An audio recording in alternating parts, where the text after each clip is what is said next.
Bulamadım mor sümbüllü bağları.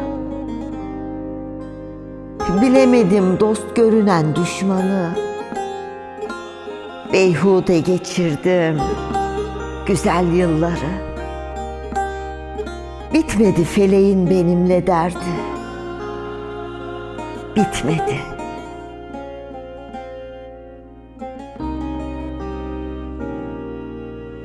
Kuruttu bahçemi, samyeli esti.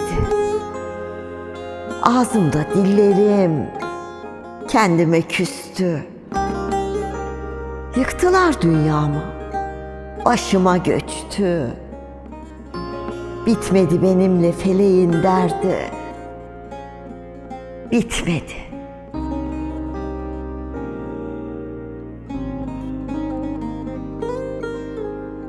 Okyanusu geçtim, derede kaldım. Çırpındıkça yerin dibine battım.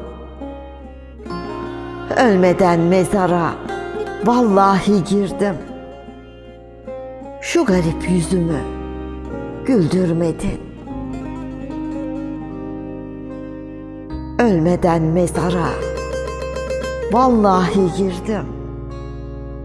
Şu garip yüzümü, şu garip yüzümü güldürmedin. Bitmedi benimle feleğin derdi. Bitmedi. Bitmedi.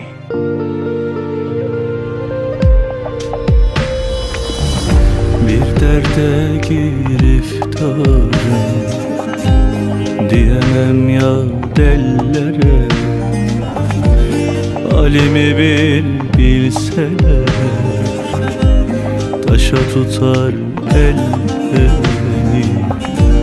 Derya deniz içinde ummana karışmışım. Kalbe yazan Mevla'dır, söz geçmiyor gönlüme. Kalbe yazan Mevla.